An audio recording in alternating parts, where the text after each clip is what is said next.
La masacre de la bomba se inició en el año 1947, según la historia que contaba mi mamá. La familia de ella y muchos pilagá de todo lado se trasladaron desde Cacique Coquero, 80 kilómetros hasta Las Lomitas, para llevar a los enfermos y conocer al sanador que estaba en ese momento, Don Quien. Y mucha gente llevó sus enfermos para ser sanados.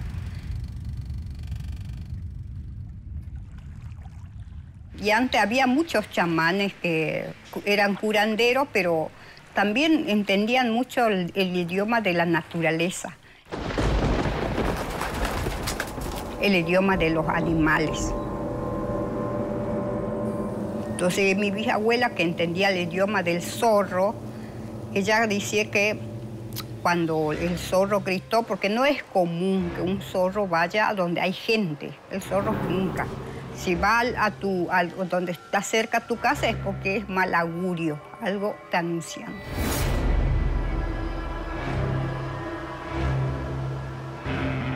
Entonces dijo mi abuelo que hay que irse hoy, si es posible, prepararse, porque está por pasar algo.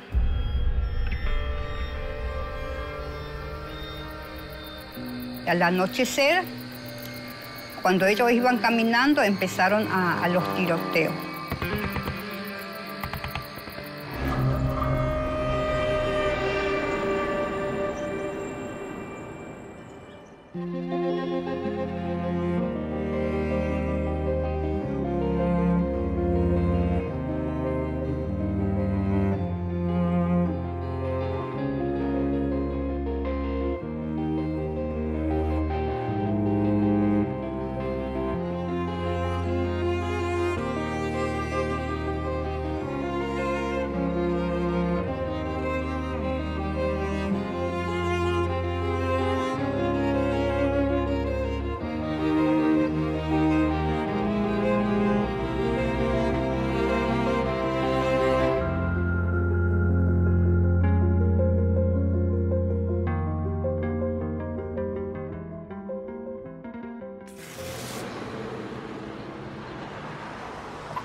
El archivo es la materia prima de la historia en el sentido de que sin archivos, sean estos archivos escritos u orales, es muy difícil que una sociedad pueda construir una memoria colectiva. Nuestra labor no consiste en ser recolectores pasivos, acumuladores de información. La preservación de los archivos no solamente importa para el quehacer de la historia, sino también importa para el acceso a los ciudadanos y las ciudadanas de una sociedad. De tal manera que sabemos que hay archivos públicos que han cumplido función de prueba en juicios de lesa humanidad, por ejemplo, y esta utilización del archivo también es una utilización fundamental. El acceso de la ciudadanía a estos materiales es un derecho que tiene que estar garantizado por el Estado.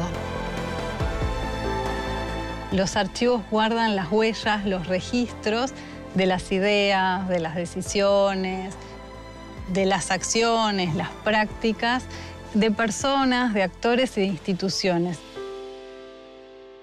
Cuando uno tiene acceso a esos archivos y cuando esos archivos son bien analizados, estos registros se logran visibilizar, aunque se haya tratado de ocultar, ¿no?, eso que sale a la luz.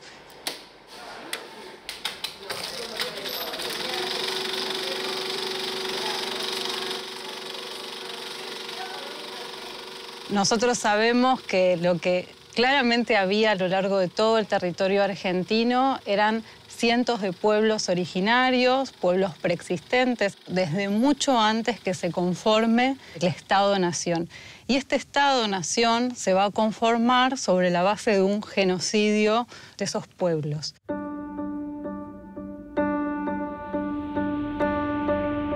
A partir de 1884, con la campaña del coronel Benjamín Victorica durante la presidencia de Julio Argentino Roca, es que se va a comenzar a desplegar muchísima más violencia sobre los pueblos originarios.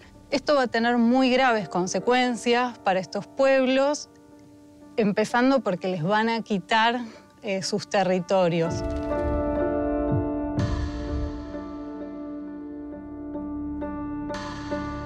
En el siglo XIX, en la época previa a la conquista del desierto, justamente en 1878, Estanislao Ceballos escribe el libro La conquista de las 15.000 leguas y ahí plantea que los mapuches son indios chilenos que invadieron territorios tehuelches.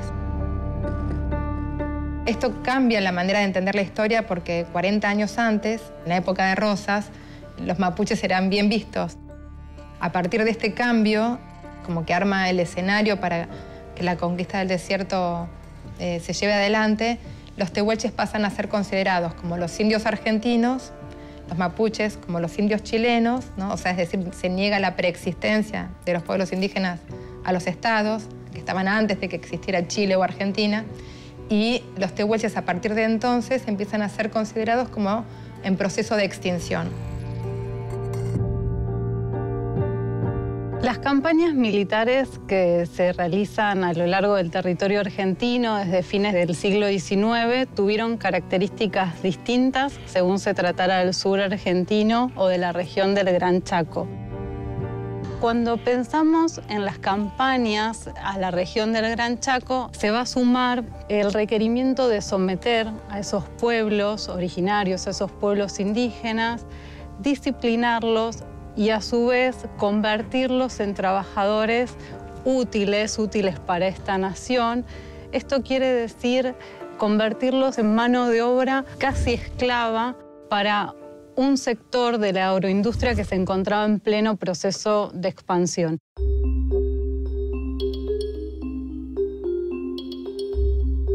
La historia de la masacre del pueblo Pilagá en La Bomba.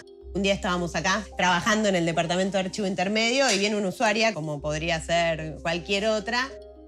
La atiendo yo y me cuenta que estaba realizando un documental sobre la memoria de la matanza de un pueblo, porque en realidad el Estado siempre había negado que eso había sucedido. Le digo, mira, pensemos, Formosa era un territorio nacional en ese momento, podemos llegar a encontrar documentación del territorio nacional dentro del Fondo Ministerio del Interior.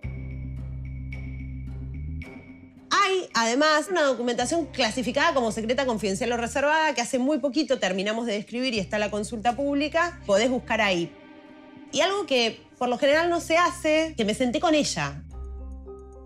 Yo empecé a hacer un borrador, había armado un índice de pueblos originarios. Pusimos Pilagá y enseguida fue como, ¡fa! Saltó la luz roja. Le digo, acá hay un documento, vamos al inventario, y en el inventario dice, iniciador, Gendarmería Nacional, informa sobre un levantamiento de alrededor de 1.500 indígenas y las acciones tomadas o algo así.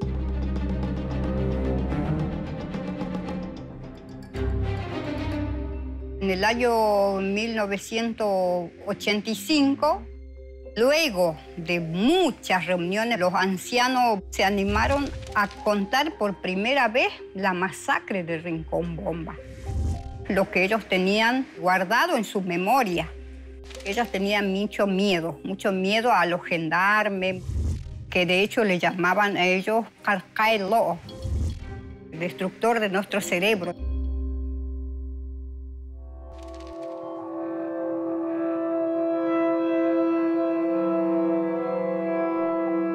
Cuando los ancianos decidieron hacer un juicio al Estado, fue un valor muy grande para ellos. Tenían que tener valor para hacer esas cosas, sin documentaciones, sin todavía una organización que te respalde. El valor de demandar al Estado, todavía sin prueba, con la memoria, transmitir oral lo que cada uno le pasó. Cuando el pueblo Pilagá, los ancianos relatan todo esto, lo del año 47, lo que les pasó cada uno, un nombre, un apellido, venir al Archivo General de Nación y encontrar pruebas, que se pudiera encontrar algo y que coincida con el relato del pueblo Pilagá, ha podido resolver el enigma de la memoria y de lo escrito. Fue una inmensa ayuda para esclarecer distintos procedimientos de lo que fue pasando del año 47 hasta esos años que duró en Bartolomé de las Casas. Solicitamos el envío de un avión a efecto de que practique un vuelo de la zona y que haga conocer el movimiento general de los indígenas amotinados. Eso es como que protestaban los aborígenes.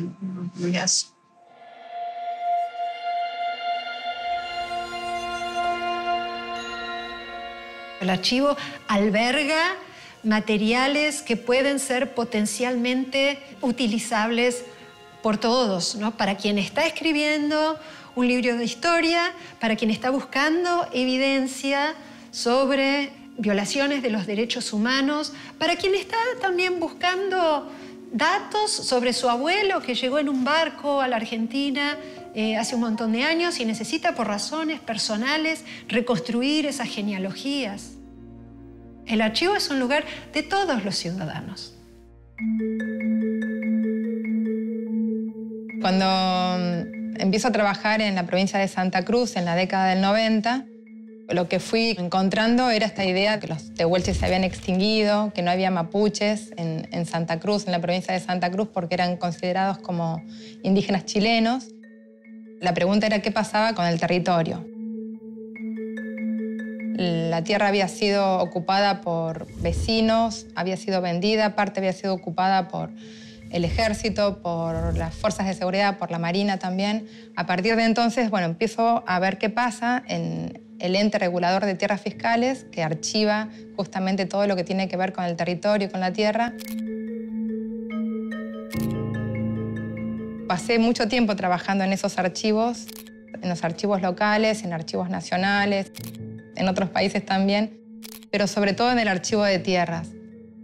Y ahí un poco lo que se puede ir viendo es cómo hay modos de clasificar a las personas indígenas. Uno encuentra ciertos rótulos como indio puro, mestizo, descendiente, ¿no? Las categorías van cambiando en el tiempo. Y esto hizo que, bueno, quedaran entrampados a partir de esa clasificación. Cuando hago trabajo de campo con personas indígenas, ¿no? En comunidades en el presente, la gente tiene, bueno, ciertos recuerdos, pero también hay olvidos, hay silencios, hay cosas que no se transmitieron, cosas que no se contaron, porque ser indígena en este país es muchas veces muy difícil, ¿no? Han pasado por procesos de discriminación, de racismo, que afectaron a sus padres, a sus abuelos y a las personas en el presente también. Cañampa hay una reserva de tehuelche, que vamos a decirle una colonia, ¿cierto? Porque ya reserva es otra cosa de tener algo conservado, alguna cosa de eso no anda. Antiguamente tenía ese nombre, pero ahora es colonia.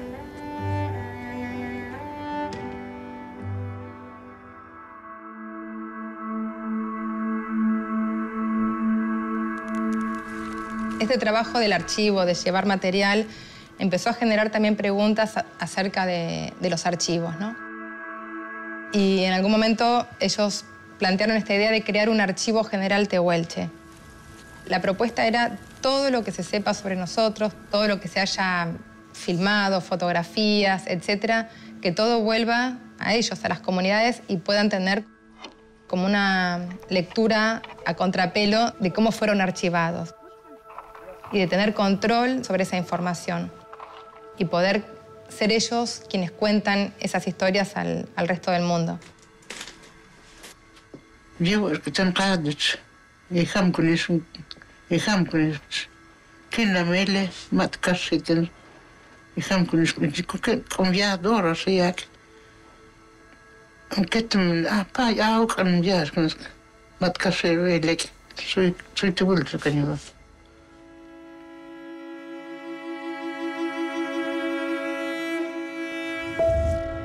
El 19 de julio de 1924 ocurre la llamada masacre de Napalpí, en lo que entonces era el territorio nacional del Chaco, actual provincia de Chaco, que es un crimen de lesa humanidad perpetrado por el Estado-Nación contra los pueblos Com y Mocoit en un contexto de protesta por mejores condiciones de trabajo y de vida. Para entender también la masacre hay que ir un poco más atrás, y esto tiene que ver con entender que esa fuerza de trabajo indígena se convirtió en un objeto de disputa voraz entre los ingenios azucareros y los algodonales.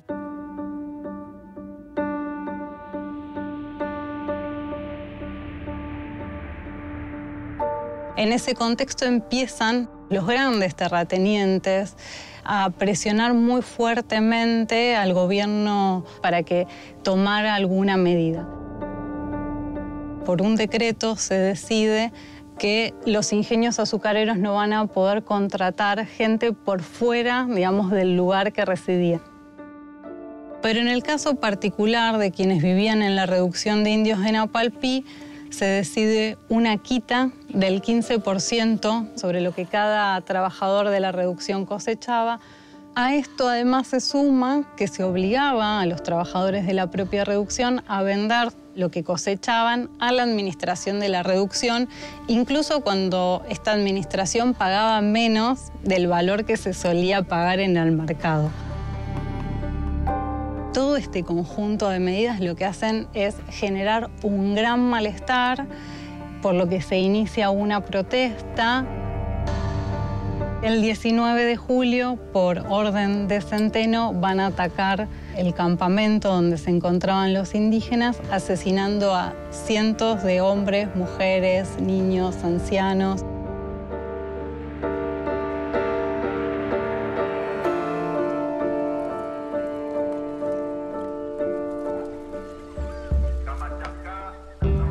Son 1924, Komi y Malkra Kaikakiyukta, Oljak Dotikram Komin Lataka, Nam Waloksat.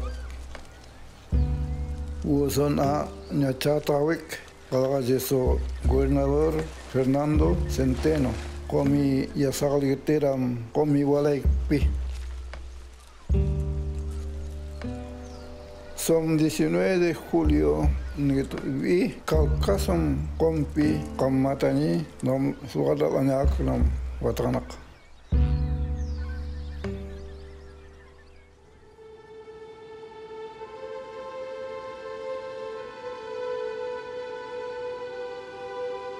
Todo esto ha quedado registrado, ¿no?, en distintos archivos.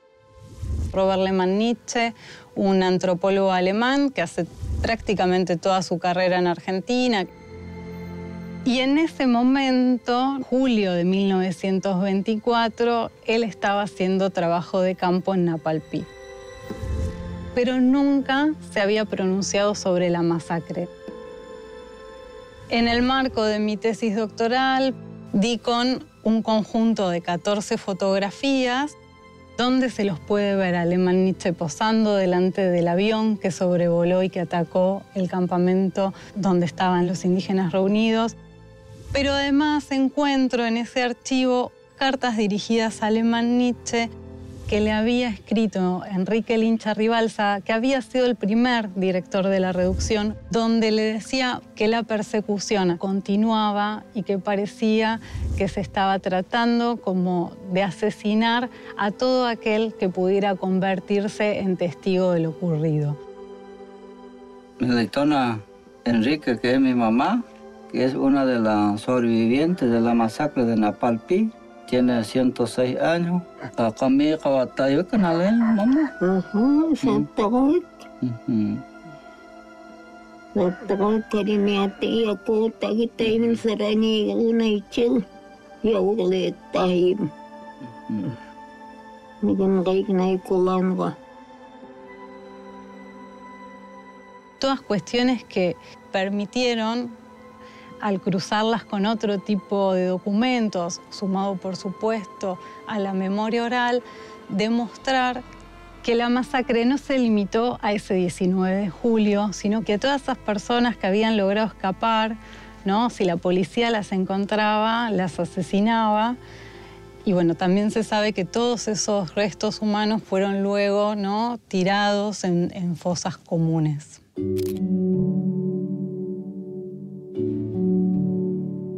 El juicio por la verdad por la masacre de Napalpí ocurre entre abril y mayo de 2022, pero es un proceso, ¿no?, de búsqueda de justicia que se inició alrededor de 20 años. Es un juicio muy importante, es el primer juicio por la verdad en Argentina por una masacre contra pueblos originarios y en ese sentido es un hito en términos de derechos humanos, no solo para nuestro país, sino también para el mundo. El juicio, además, se apoyó en dos aspectos, si se quiere, que por un lado era la memoria oral a través de los testimonios de los sobrevivientes y las sobrevivientes, sus hijos, hijas, nietos y nietas, y por otro lado el aporte de este archivo que habíamos ido relevando a través de los años. Y ahí creo que ocurre una potencia enorme, ¿no?, que tiene que ver con trabajar de forma paralela la memoria oral y el archivo. Nosotros sufrimos cuando éramos chicas. Yo que lloraba, quería ir a verle a mi papá. Y la mamá no quiere que me vaya. Te van a matar si te vas, decía. Así como tu papá le mataron ahí. El conocimiento que hemos hallado la abuela Rosa Grillo con sus más de 110 años de vida, y ella, la verdad que impactó mucho su testimonio porque ella cuenta que no conocía el caramelo y como que había mucha expectativa en el momento de conocer y comer el caramelo. Y esa mañana cuando sobrevuela el avión empezó a tirar caramelo. Y ella cuenta que cuando salen y empiezan a recoger los caramelos, de repente empiezan a sentir el estruendo. Palabras textuales de la abuela Rosa Grillo. El estruendo y el tiroteo, y de ahí su mamá y sus tíos lo toman del brazo y lo arrastran para el monte y así se pudieron salvar. En las comunidades la palabra de un anciano es un documento, es palabra sagrada. Y acá murieron muchos. De mi papá murieron casi como 10 la gente de él. El juicio, tuvimos la sentencia favorable para el pueblo Pilaga. El juez nos dio la razón de tener una reparación que nos tiene que dar el Estado. Le llevamos la sentencia a cada comunidad. Eran muy poco lo que se le da al pueblo Pilaga, entonces decidimos apelar.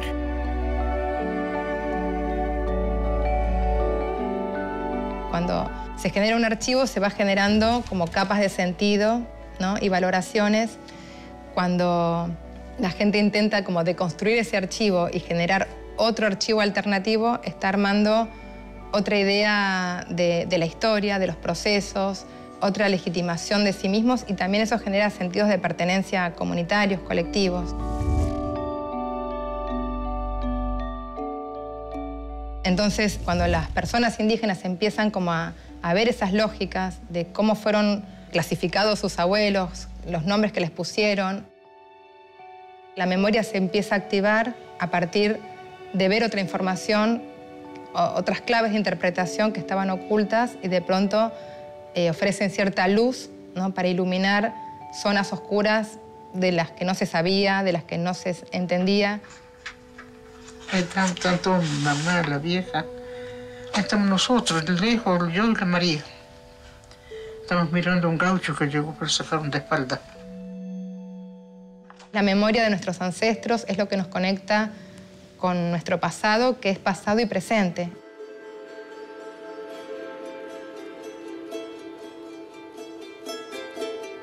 Hay momentos inolvidables a veces. Momentos en los que uno encuentra piezas que sabe que son fundamentales, fundacionales a veces para una investigación. Los historiadores construimos narrativas, pero las pruebas sobre las que se apoyan esos argumentos tienen que provenir de la evidencia que obtenemos del archivo. Tenemos que decir, miren cómo esta voz que hemos encontrado en el archivo prueba que esto era así. El archivo es como un sitio arqueológico. Por eso es tan importante preservar estos sitios arqueológicos. Si no fuera así, los archivos no podrían cumplir lo que llamamos su triple función social, que es poder servir como fuente para la historia, poder servir como fuente para la memoria de las instituciones que lo producen y poder servir como garantía en el ejercicio de derechos, como los delitos de lesa humanidad. Escuchar a Nolé hablar sobre lo que significó para ellos y ellas este hallazgo me emociona hasta las lágrimas. Cuando viene una devolución como esta, que te confirma que realmente todo este trabajo vale la pena porque le permite a una comunidad que el Estado que los masacró tenga que reconocer que los masacró y tenga que pedir disculpas, entonces es como que una dice, bueno, hay que seguir, ¿no? El proceso de la justicia me parece es importante. La memoria es fundamental en este proceso. Los Pilagá somos muy afortunados en la vida porque somos una etnia sobreviviente de una masacre, pero también somos una etnia fuerte que creemos en la convicción, en la justicia. El pueblo Pilagá que sabe de dónde vino, de lo que ha sufrido, pero también sabemos cómo seguir adelante con nuestra lucha.